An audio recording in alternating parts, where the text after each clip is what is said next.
Thanks very much indeed for having me along here. You heard, my name is Roger Marshall. I'm a professor in marketing. Actually, I'm a recycled business person. First half of my life was in business. I then went back to uni and I studied cognitive psychology. Now that sounds heavy. It is not. I'm interested in how people think. I'm interested in how people use information to form attitudes and consequently behavior. And it's not mobile technology, but it's behind mobile technology. I look around me a lot to find out what's going on. And this old guy here is not me, it's another digital dinosaur. And he's studying. When I study, I put a shell around me. I'm impervious to sounds. I don't like music in my ears. I don't like television on. I don't like people to speak. It's been a matrimonial disharmony because my wife says, "Meal's ready, Roger," and she thinks I'm being rude because I ignore her. It's how I am. It's how I study, and I can concentrate for a long period of time in my own little study world. But I was brought up in a time when not only was there no snack media, there was no digital world. There was no television, for goodness sakes. I read books, and books are very absorbing, and you learn to concentrate on them and fill the gaps between the dots. The one in the middle is not my son. My son's a successful doctor. He's 48, and he also studies.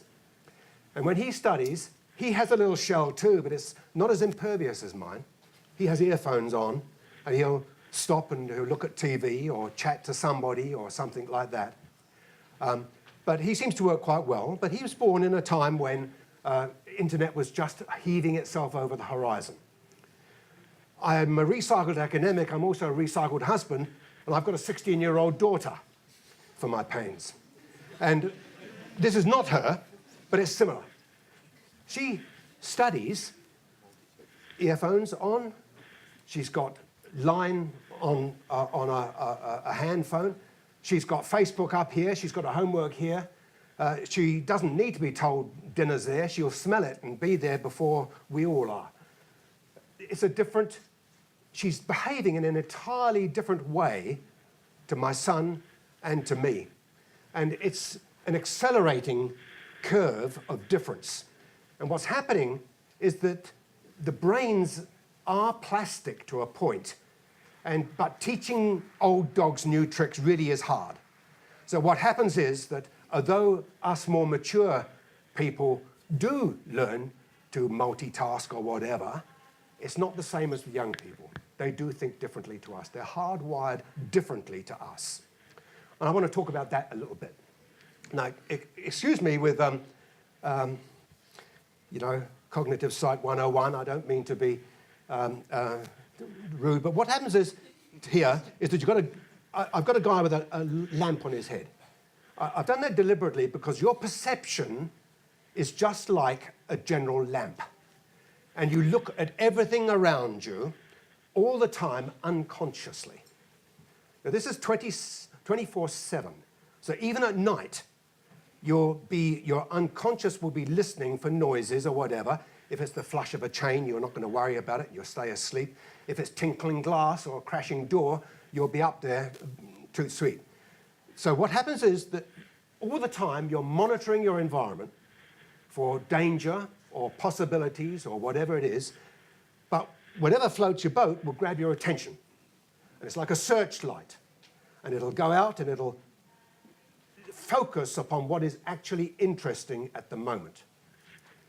This light is actually pretty interesting in a way. I mean, I won't go on too long, don't panic.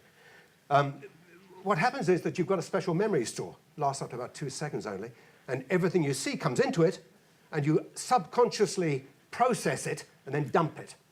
Or you send it to your consciousness and say, wake up, this is interesting.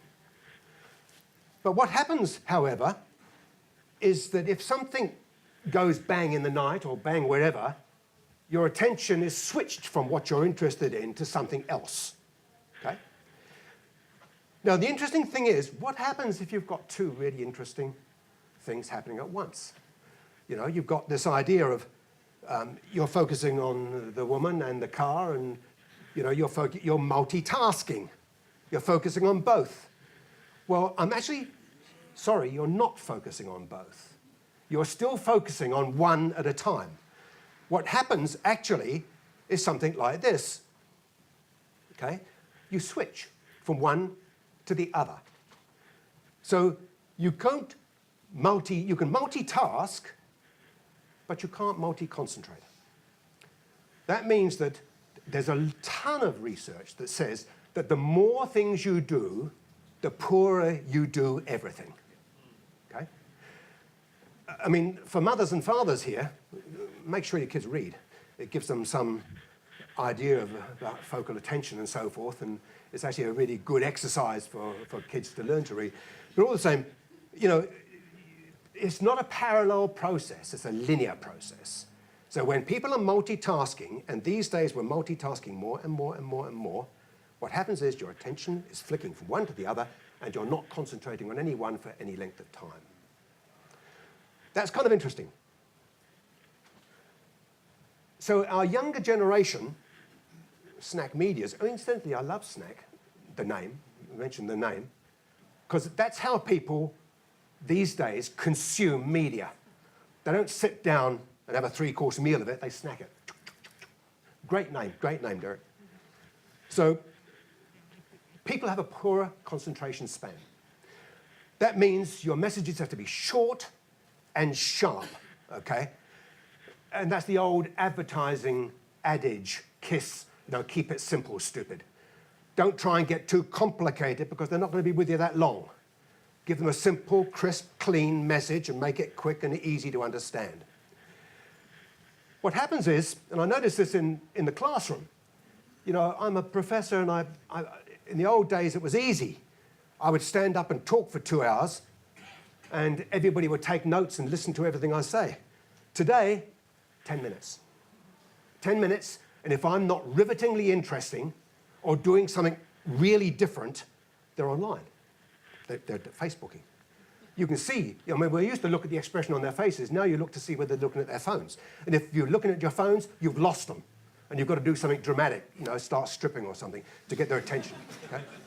And it's the same thing, in a way, with your messages. Your messages, you've got to maintain interest in them. The most interesting thing kids can do online is play games online. And these games are constantly changing, constantly challenging, and constantly engaging them, which is why advertising within games is so, gaming is so powerful. So what you've got to do, you've got to keep your message interesting, you've got to keep it short, and you've got to re-engage them as you go along. Refresh it constantly. And the thing is that if you don't actually do that, you're going to lose them.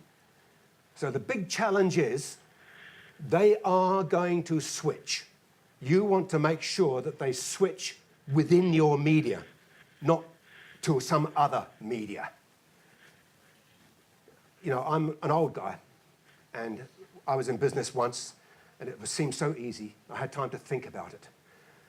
Things are getting shorter, life cycles are getting shorter, business decisions have to be made quicker and quicker, and products and services last so much less time these days. It's getting a tougher business to be in.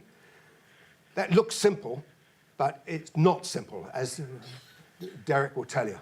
So good luck to you, Derek. Okay, thank you very much.